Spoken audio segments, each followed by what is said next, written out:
বন্ধুরা, ভালো আছো? ভালো তো থাকতেই হবে। আমি এসে গেছি তোমাদের ওয়েলবিইংয়ের জন্য, ভালো থাকার জন্য। আজকে আমাদের ডিসকাশন হচ্ছে একটা নতুন বিষয় নিয়ে, সেটা হচ্ছে স্ট্রেস রিলিফ। আমাকে একজন বলেছে স্ট্রেস রিলিফ সম্বন্ধে বলতে, আমার মামাতো বোন। তো এই ভিডিওগুলোতে বেশি কিছু বলা যাচ্ছে না, কারণ এই ভিডিওগুলো লেন্থ একটু বড় হলে আর ফেসবুক থেকে দিচ্ছে না। তো কাজেই যা বলবো খুব সংক্ষেপে বলতে হবে। যদি এইরকম তোমাদের আর অন্য কোনো বিষয়ে জানবার থাকে, তাহলে তোমরা আমাকে কমেন্ট করে বলো। আমি চেষ্টা করব তোমাদের প্রয়োজন অনুযায়ী ভিডিও বানাতে। আর যদি তোমরা উপকার পাও, তাহলে সেটা আরও অন্য লোকেদের কাছে শেয়ার করে দিও, সবার যাতে উপকার হয়। আচ্ছা, তো স্ট্রেস ম্যানেজমেন্ট বিভিন্নভাবে করা হয়। আমি তোমাদের যেগুলো বলছি সেগুলো আমার জীবনের অভিজ্ঞতা প্রসূত। অভিজ্ঞতা থেকে আমি যেগুলো জেনেছি, বুঝেছি, সেগুলোই আমি ভিডিও আকারে তোমাদের কাছে নিয়ে আসছি। প্রত্যেকটা ভিডিওই তাই। তো স্ট্রেসের ব্যাপারে প্রথমে তোমাকে বুঝতে হবে যে স্ট্রেসটা আসলে কী।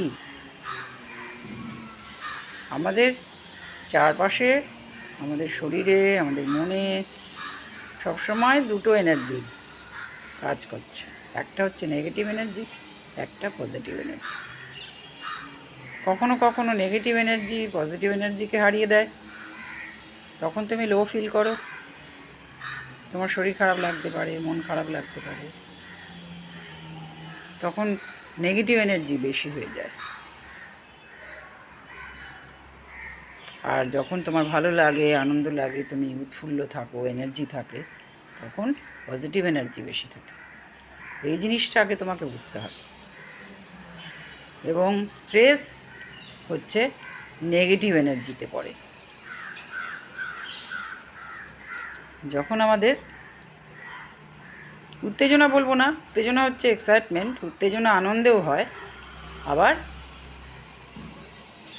যখন আমাদের ভালো লাগছে না, আমাদের অসুবিধা হচ্ছে, তখনও উত্তেজনা হয়। স্ট্রেস ওই নেগেটিভ এনার্জি, উত্তেজিত মুহূর্ত তো হবেই স্ট্রেস হলে। তো প্রথম যেটা তোমাকে করতে হবে সেটা হচ্ছে নিজেকে শান্ত করা।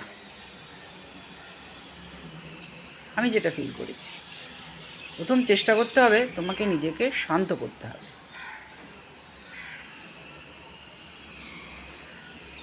এইবারে এর ভিতরে গভীরে গেলে আরও অনেক গভীরে যেতে হবে। যে তোমার প্রথমে স্ট্রেস হয়ে গেল, বিভিন্ন কারণে স্ট্রেস হতে পারে, এবারে সেটা তোমাকে কোথায় এফেক্ট করলো। তো অত কিছু তো প্রথমে করার টাইম থাকে না। কাজেই প্রথমে তোমাকে যেটা জানতে হবে, কখনও যদি তোমার খুব স্ট্রেস হয়ে যায়, প্রথমে তোমাকে চেষ্টা করতে হবে শান্ত করতে। তো শান্ত আমি কিভাবে নিজেকে করতে পারি? অনেক কিছু করে শান্ত করা যায়। প্রথমেই আমরা যেটা করি, আমরা সব কিছুতেই যখনই আমাদের অসুবিধা হয় আমরা ভগবানকে স্মরণ করি। তো তুমি যদি দীক্ষিত হও,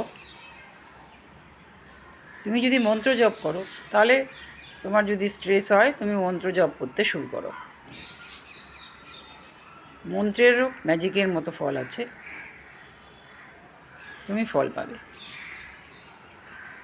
আচ্ছা, আর যারা মন্ত্র জানো না, যারা কোনো মন্ত্র জানো না, বা এমনও লোক আছে যারা ভগবানে বিশ্বাস করে না, তারা কি করবে? তো তাদেরকে অন্য রাস্তা নিতে হবে। তাদের জন্যে বেস্ট রাস্তা হচ্ছে নিজেকে পজিটিভ অ্যাফার্মেশন দেওয়া। এবং পজিটিভ অ্যাফার্মেশন দিয়ে 2 মিনিট চোখ বন্ধ করে বসে থাকো। তাহলে কিন্তু তুমি অনেক শান্ত হয়ে যেতে পারো। যখনই তোমার নিজেকে খুব স্ট্রেস লাগবে তখনই তুমি প্রথমে জোরে জোরে নিঃশ্বাস নাও।